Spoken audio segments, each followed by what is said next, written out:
Welcome back to Edgework, part of the Hammer Betting Network, presented by FanDuel. I'm Zack Phillips, joined by Alex Moretto on the early edition of Edgework here today to help break down all of tonight's games, give out best bets if we've got them, answer questions from the chat, get into maybe a parlay for tonight. I know there's two games, but Moretto, maybe we can whip something together. Can we SGP hit a or two player SGP plus or anytime goal something. parlay for like Yeah. just one time? One So time.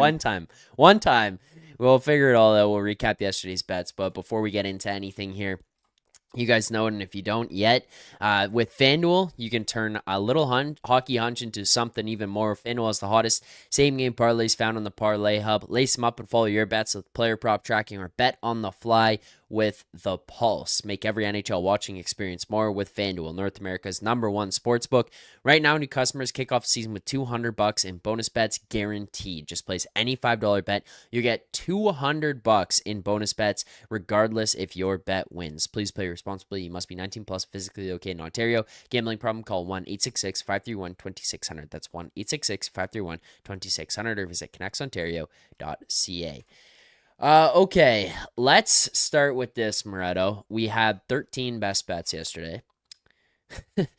We finished down 1.13 units. The losing bets include the following: Canucks money line plus 140. They lost to the Jets 6-1. Mm-hmm. Golden Knights money line minus 115. They lost to the Preds 5-3. Mm-hmm. The Sharks Red Wings under 6 minus 115. That one finished with 9 goals. Nice job, Leafs Albert. money line minus 105. Nice job, Albert. Leafs money line minus 105. They lost to the Stars 4-1 and did not deserve to win that one. Flyers Blue Jackets over 6.5. That one finished with 5. And Flyers money line minus 108. They lost 3-2 in a shootout. We also lost the Lightning minus 130. They lost 6-2 to the Bruins. Those are the losers from yesterday. Let's start there before we go to the positives. Is there anything that jumped out at you or anything you want to touch on specifically from yesterday's losses before we go to yesterday's winners? So of those losses, I obviously three of them being the triple best bets that we had. I mean, like, thankfully they only count as one unit. Wow. Not good. Not good. Not necessarily close on either of them. They all got pretty much blown out. That being said, Vegas, I still think was the right side. They did not show up for the first period of that game and dug themselves a significant hole early on, and then battled back, made it 4-3, had a chance to tie it late, couldn't quite do it, and then obviously Nashville adds the empty netter. I don't think that was the wrong side. I still would make that bet every time. I would also make that Tampa bet every time, and then Braden Point gets announced out 30 minutes, as they're coming out for warmups, Yeah. because he missed the team meeting. Like, I mean, what are we doing here, guys? He must have he better have been blackout, and that's why he missed the team meeting. Otherwise, like, I mean, everything that guy's done for your team, let's pump the brakes here. So yeah, that was tough. Tampa still railroaded the Bruins, but like we talked about yesterday, Swayman's been awesome, and that's what kept me off the game initially. Obviously, I was worried about how, the game was priced with the way Swayman's been playing. I thought it was kind of fair. And yeah, Swayman dug deep again and turned in another great performance. Like, he's been unreal right now lately. So I get that. Another loss there. What were the other ones? The other ones were Vancouver. Jeez. I Yeah. mean, Vancouver money oh line. my God. That Yeah, was the no. triple. Yeah, that was a triple. That was the other triple. So I was on for all those ones. And then the Flyers one was mine as well. I had the Flyers, where, I mean, hey, you're betting a coin flip game. It was a coin flip game, and it Yeah. went to a shootout. Like, wasn't necessarily a good bet, wasn't a bad bet. It was just like, I'll you look bet. back on that, and I guess the price was probably about where it should have been. Did get a little CLV on that though, I guess. Yeah. Alber's Leafs bet, we said it on the show. I did not like that side. Just stayed off of it because of the spot for Dallas. Guess that didn't fully matter. Yeah, I don't have much to say about the losers after that. I didn't account for the other ones. The Yeah. over in that Flyers Columbus that so many played. I think that was probably a decent look. Closed obviously much higher, just didn't quite get the terrible goaltending that was expected. So Yeah. Okay, let's go to winners then, because those are the losers. And it's not like we got like rinsed yesterday. We finished down 1.13 units on the day with I 13 finished up bets. if we want to go by creator here. All right. Fair enough. Sometimes you Fair gotta enough. get selfish. Yeah.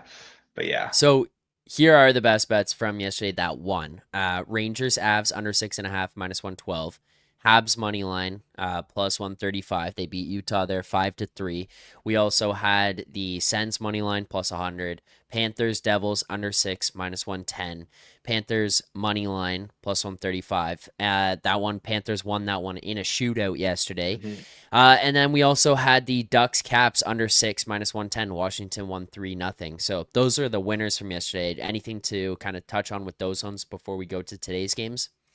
So I didn't bet a lot of totals yesterday, but it felt good to have the two totals that I did bet both comfortable winners. The under in the Florida game and the under in the Caps game. Those are both pretty low event games. They both kind of played out like I expected them to play out. We were able to see both of those home. Like Mike says in the chat, that Devils Panthers game was beyond boring until the third. Definitely was. The third, it definitely got pretty exciting. There were some decent chances at both ends. Both teams I thought could have won in regulation, but like we talked about, that Panthers number was crazy. Plus 135. It closed around plus 135. Like the market thought it was fair.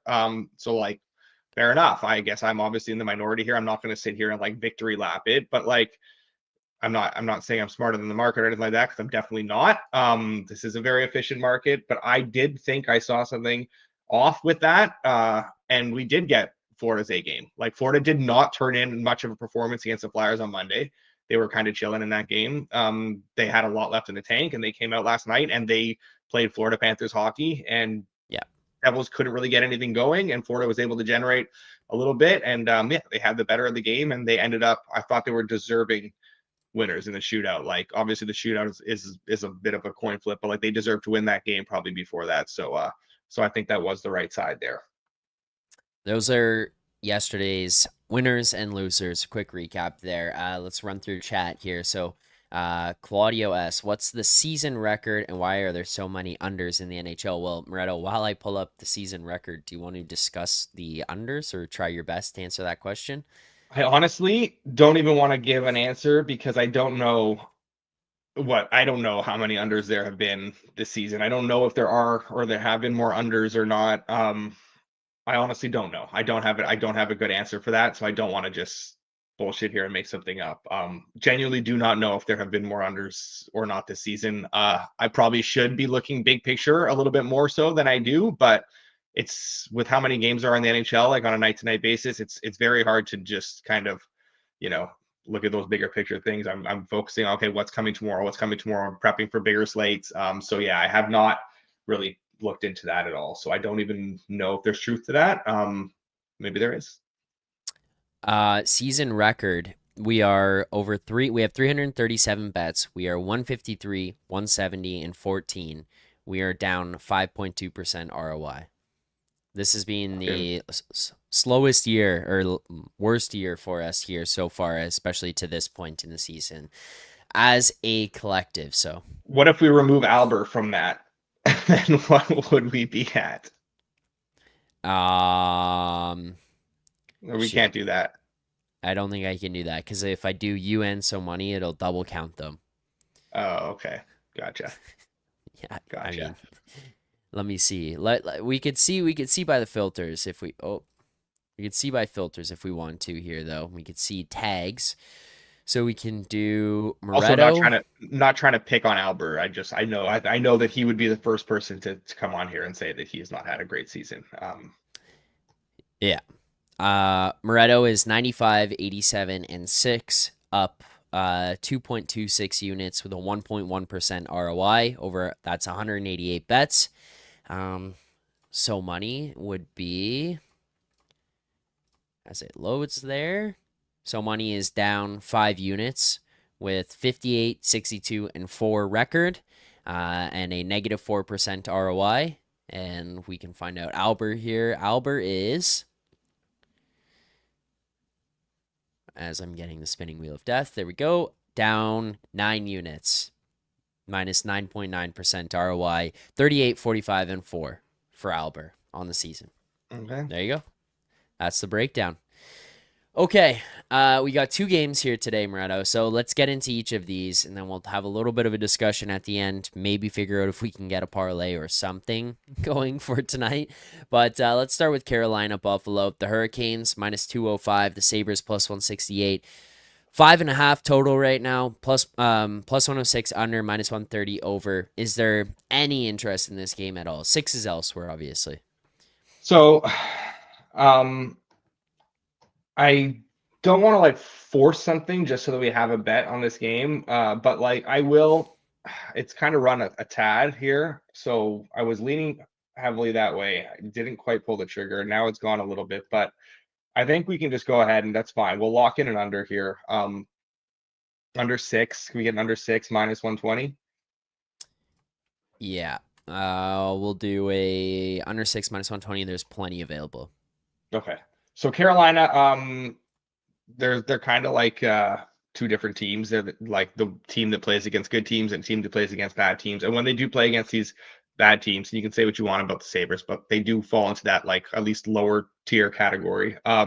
They give up very little. They're able to kind of suffocate teams. They play a ton of possession hockey. They don't let the other team see the puck too much. I think we should definitely see them play that type of game here, especially coming off that loss to the Ducks on Sunday.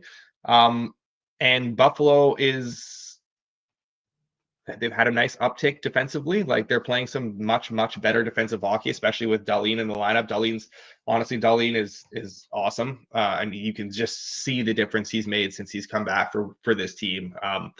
Obviously we're not, throwing him any heart conversations or anything, but like he is a guy who I don't think gets enough credit for how much he does for this team and how much, value he provides for his team because they are a completely different team with him on the ice and without him on the ice. Defensively, they've been fine. UPL's in a bit of a heater right now. I've always been pretty high on UPL. Obviously, did make that small Vezina bet on him early this season. That was pretty much terrible. He was brutal for a while, and he's really found his game again. I do believe in the talent there. I do think he is a very good goalie, and it's starting to show itself again after he went through that rough stretch. So, yeah, I think this should be a lower event game. I do think Buffalo really struggled to generate, and for what Carolina does generate, hopefully UPL can keep it within reason here. But yeah, both teams defensively, I think will be in a decent spot tonight. Under 6, minus 120 there we add as the first best bet of the day. That one goes to the card, which we'll recap at the end here, which should be pretty easy. But second game of the night, we've got the Oilers and the Wild. Edmonton minus 205, the Wild plus 168, 5.5 total, minus 140 over, plus 114 under on FanDuel. 6s there elsewhere again. Any interest in this game? No, it's really hard with this Wild team. Obviously, like you look at their game on Sunday, that Vegas game. Eichel out, and it still doesn't even matter. Like they're really they have so many injuries right now that they're just not. This isn't the Wild. Like this is almost like the Iowa Wild at this point. Like Faber, Brodin, Spurgeon, your top 3 guys on the back end are all out. Kaprizov, your Hart Trophy candidate, is out. Doesn't sound like any of those guys are expected to be back tonight. So, I mean, how do you even consider a bet on the Wild? I know this number is crazy. I almost said this number is wild for the Wild. Yeah. But I just can't I can't do it. I don't even think we realize how much this team has to be downgraded with those guys out of the lineup. I don't have an accurate number or accurate rating for what they are without those guys. But it is bad. It's as it would be for any team. You take away and not just take away their 4 best players. These are 4 really good players too, especially cluster injuries on the back end. And now you're facing an Edmonton team that's obviously really hit their stride lately. So tough matchup, tough spot for them. I can't do an under here either, just given those blue line injuries. It's very possible that Edmonton able to generate a decent amount, get some goals going, and then Minnesota's forced to come out of that shell that they like to play against these top teams, and it just gets crazy. So nothing for me in this one. Just gonna have to wait, and Minnesota just needs to ride out this storm and hopefully get some guys back soon. It does sound like a lot of these guys are skating. Hopefully they get some guys back soon, and maybe there will be some decent spots to back them going forwards. Okay. There's your best bet of the day. Best bet. We have one. There's two games, but we've got the under 6 -120 and Carolina Buffalo. Let's go now outside of just games. Moretto, you're looking at futures here this morning. There's something that's catching your eye. What is it and why? Should all be looking at futures right now. Should all be looking at this one future in particular. Calder Trophy. Now, this is especially important if you have already bet Celebrini, which I'm sure a lot of people who watch the show have, because so many bet it beginning of the season. I bet it in season. So we all have some Celebrini stock. I don't think Celebrini should be as big a favorite as he is right now. What Lane Hudson is doing in the NHL as a defenseman at 20 years old is insane. The points he's putting up, the play at both ends, like how heavily relied upon he is at his age. It's such a difficult position to play for a rookie and for a young guy. It's crazy. I don't think we've seen anything like this in a while. He's on pace for 65 points, which we haven't seen from a rookie defenseman since like the 70s or 80s or something like that. I can't remember the last guy to do it. But I was looking at the list the other day. It's been a while. And I think we're at a time now where like these sort of I guess I don't want to say like underlying stats, because there's more to it than that, but like people actually look at that stuff more so. Like these voters are definitely more educated. There's a lot of analytically inclined voters nowadays too, which I think you have to take into account when you're looking at these types of awards. There has been a definite shift in sort of media perception and how like media looks at these sort of things.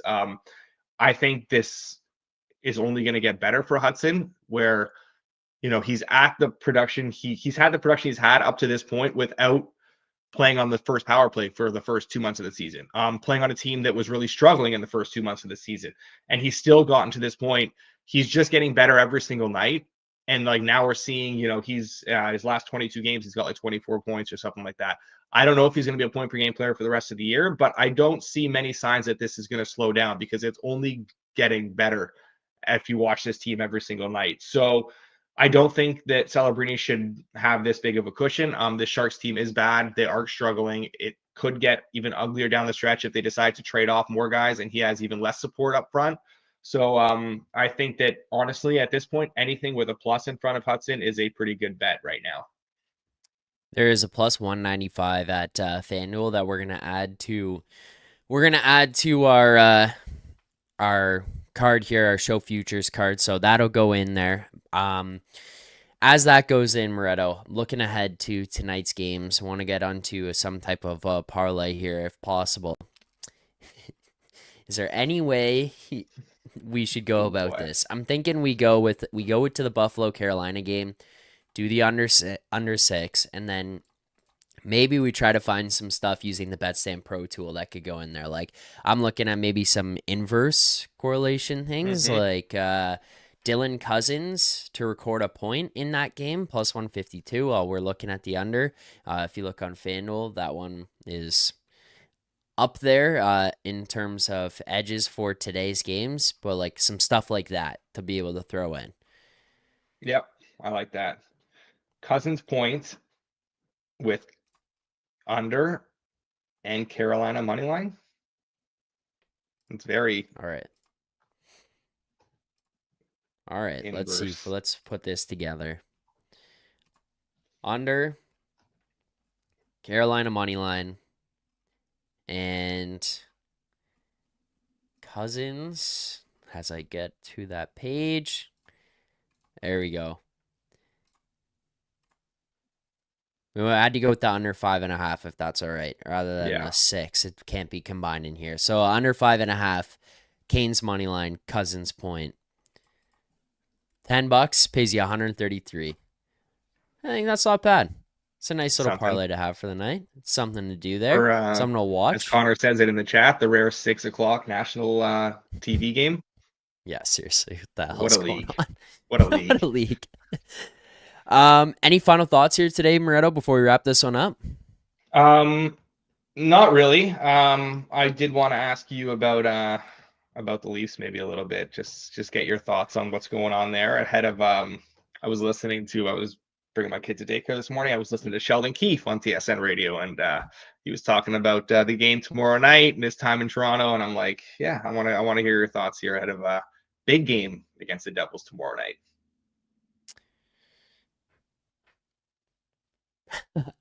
I mean, the best way to put it is what we've all known, and something's wrong with this core. It always has been, always will be. And as much as you try to change the pieces around them, I don't think we could fault Tree Living, Berube, and the guys that they've brought in, because at the end of the day, the nucleus of this group is just fucking rotten. And I mean, I put out a clip from my show from last night. It went out this morning, and it was me basically talking about, and I think the sentiment stands. Like, we all knew this, we all thought this, but last night there was a play where Matt Dumba absolutely smokes Max Domi, and it's a clean hit. It's fine. There's nothing wrong with the hit that Matt Dumba laid. Like, I want to make that 100% like blatantly clear. Like, there's nothing wrong with Matt Dumba's hit, but Max Domi's laying on the ice. He just got fucking lit up in the middle of the ice. And in today's NHL, that's like a response from people at any given time. Doesn't matter who you are, what happens, like that's a response. There's getting in a guy's face. Marner goes for a change, and he looks at Domi laying on the ice. He looks at Dumba, looks at Domi, looks at the bench, and goes over the boards. And it was like, that's who these guys are. And as the game went on last night, there was no fight back. There was no pushback. There was no starting anything with scrums or getting in people's faces. And it's like, we could talk all we want about X's and O's and bring up underlying numbers of where they're at defensively and stuff, because Moretto, you and I have talked about that. We've talked about it on the show. We've talked about it off air. Like, the team wasn't playing that well. We could bring all that shit up, and it matters, but like, it kind of doesn't, because these guys just don't have balls. Like, they don't. And that's the biggest problem with all of this, and that's why they struggle. And that's why when you get into a slump like you're in right now, you can't snap your way out of it, or worse so maybe for this market is why Leafs fans lose their minds on some of this shit and just go off the cliff, because like, people can say all they want about Leafs fans and being delusional and stuff. For the most part, Leafs fans and people from Toronto are pretty educated on hockey and know what they're seeing. You know what I mean? Like, we know what we're watching, and people really respect like gritty, hard, tough hockey. Very happy that you have these superstars who are super skilled, but we also remember, that it's not all about that. And you just kind of watch a game like last night and this last 10 games and go, oh, fuck, they didn't change. And then I'm sitting there watching Tampa Boston at the same time, and I'm watching these guys, and it's like Tampa, is down in the game. And every single time there's the goalie is covering the puck, either end of the ice, there is someone getting punched in the face. There is someone getting face washed or ragdolled or thrown. Like, doesn't matter, because Tampa's pissed, Boston is pissed, like everyone's fucking pissed. I don't know if you watched Columbus Philly last night. Yeah, Columbus, Philly. These guys are battling it out for a wild card spot right now. Obviously, 40 games left, whatever. But, like, they're fighting it out for a wild card spot, and, like, every whistle hits. Like, scrums, they're in it. They're involved. They want it. There is, there's just this fire in these teams that they don't have here in Toronto. And, like, I mean, I never am like, oh, like, go sucker punch that guy or whatever. But dude, you're down 4-1. You've had no signs of life. Like, fucking sucker punch someone. Like, obviously it doesn't have to be that, but something. Give me something. Yeah. And they just don't, and they refuse to. And at the end of the day, that's the biggest issue that's going on. And last night was pretty, like, deflating, honestly. I don't know. Like, it was hard yesterday, even doing the post-game show, watching, because it was like, I'm doing like Groundhog Day. Like Yeah, how many this is times can you say deja the vu, same man. thing Like and yeah, berate the this same is the guys same for show the a same hundredth thing time and like over. yeah, Yeah, yeah. They I don't don't know. hate I to don't know if you had lose. more Is thoughts on the it, but it's no, right. I don't. They I don't. I honestly don't. I agree with everything you said. You know this team a lot better than I do also, so like I defer to you in this space for sure. I also like I was very firmly in the you have to bring back Marner camp where like you can't you're not going to get anything for him in a trade because you don't have a ton of no. leverage. You're not going to get a lot. Like you're not going to not get anything. You're going to get a lot for him, but like you're not going to get anything near what he's worth. And then obviously letting him walk is like sure you free up cap space, but you're also like asset management wise, like you letting a player of his caliber walk for nothing is terrible. You just can't do that. And then also, what do you then do with that money? You just go in turn and overpay two or three different free agents that then you have these other bloated contracts on your book for guys who aren't even as good. But like now, like watching this and obviously there's a lot of hockey still to play, and like we'll see how this plays out. But like now it's like also how do you bring him back at this point too?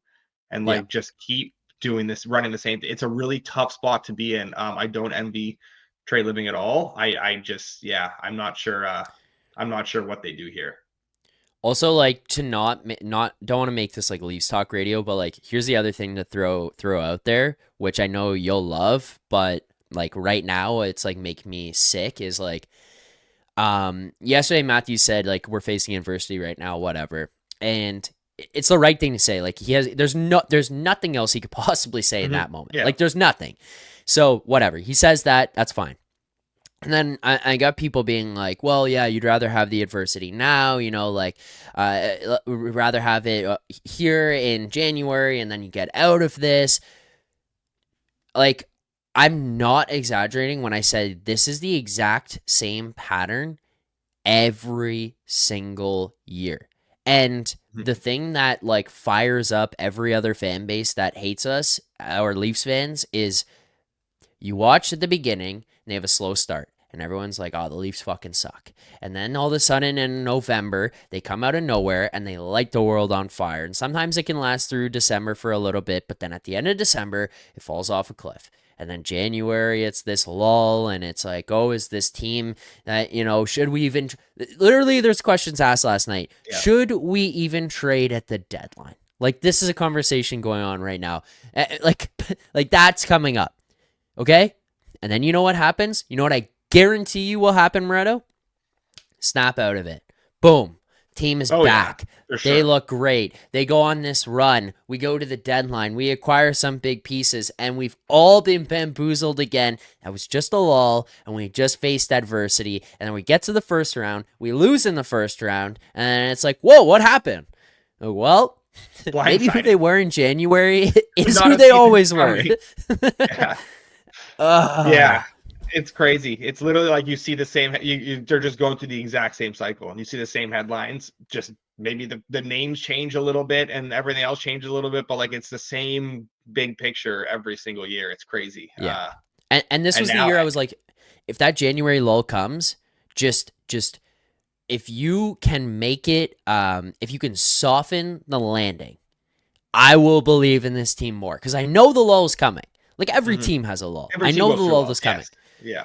But soften the landing. Like don't make this thing like you're crashing from the 10th floor of the building. You know what I mean? Like Mhm. okay, yeah. You're losing games, but you're playing the right way. You're just getting bad bounces. You're getting Yeah. unlucky. You deserve to win, but you didn't in that game. This is not that. This is shit hockey, and it has been for a bit here now. And then like last night was like, you are the Leafs of old, and I don't Yeah. believe anymore. This is the lull that doesn't make you think, oh, it's just the dog days of January. This is a lull that verifies, like, oh, you know what? We actually weren't playing that good when we were winning those games. So maybe this is more so the team that we are. You know what I mean? It's not like Yeah, whatever. Like we were dominating teams and winning a lot of games. We're obviously just gonna, dip a little bit here. It's like, no, we were winning a lot of games that maybe we shouldn't have won, and now we're, going through this lull. It makes it a little bit more it raises the red flags, I guess. yeah, and it's just like you and I again said. Last thing I'll kind of add to this here is you and I said was like you like made a point about, oh, you didn't deserve to win those games. Like the only pushback I had was like, this is kind of the year where it's like, oh, you didn't deserve to win games and you didn't in years past, so that's why there was a little bit of excitement. It was like, whoa, what is this? Like this is a shiny new toy that we're finding ways to flip this one around. That's great. You can't let that play last forever. Like you gotta realize very quickly, we can't do this, and you gotta end it.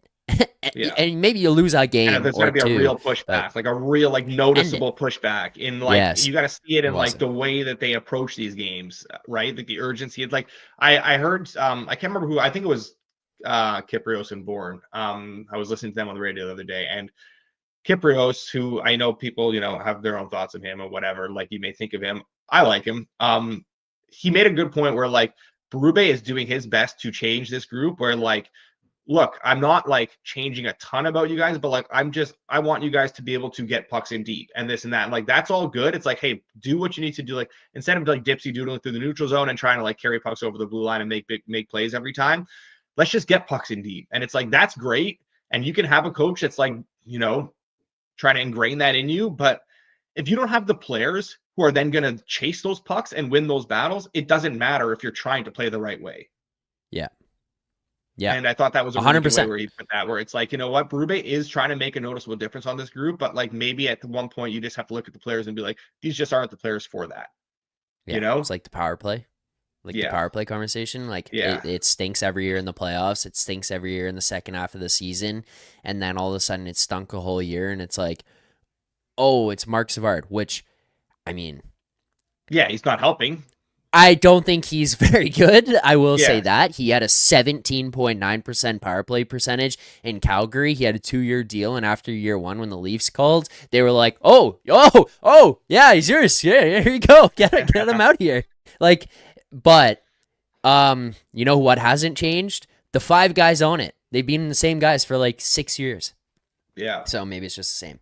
RW Finn, Zach, pretend you're hired as Leafs GM tomorrow. What transaction would you make first? I don't know. It's hard now because it's like in the season, so I don't know what you do. But like, I think you got to look at like the DeMar DeRozan kind of. I mean, this is also game 45, and again, I don't think that they're gonna have success in the playoffs. But like, I could just get slapped in the face because this group's a bunch of just idiots, and they'll do something ridiculous to make me look like an idiot. But I mean, like, I think if you get to the end of the season and you lose in the first round, which I think inevitably at this point you will, just with these guys and the way they play, it's got to be something big. Like, what the fuck are we doing if we're just adding exterior pieces again in the summer? Like, I think Trey Living is the guy to do that. And this is a season where it comes to a head too, because you actually do have the expiring contract of Tavares and you have the expiring contract of Marner. So it's like in years past, it was a lot tougher to make a big move. You definitely could have done it. Like Dubas being like, oh, you can't trade, guys like this, or you can't make moves that big. And it's like, no, that's bullshit. You can if you want to. Look at what Zito went out and did with Tkachuk and Huberdeau. Like you can do that, but it's way easier now because of the fact that you do not. 2 of those guys aren't even under contract at this point. Yeah, going into the summer. So it would be this would be like the most interesting summer in Toronto that they've had with this core if they did lose in the first round, or if they like win the first round but then like are like kind of like brushed aside easily in the second round, whatever. If they don't like make an actual run here where it looks like something's they should have been contending or they could have been contending, then I think this is the summer that things get really spicy. Yeah. All right, we'll end it there. I don't know if there's any more thoughts, but I think that's it for me. Our best bet for today is the Buffalo-Carolina game. We've got under 6, -120. Our parlay for tonight, we SGP in that game as well. We've got Canes money line, under 5.5, and Dylan Cousins to record a point. $10 pays 130 on that one. So that is the show for today. We will be back tomorrow at our usually scheduled time, 10:30 a.m. Eastern time. More picks and previews. We appreciate everyone who tuned in here today. Make sure to hit that like button, subscribe to the channel on your way out. We will see you guys all back here tomorrow, hopefully. Until then, enjoy the games tonight. Good luck in your bets.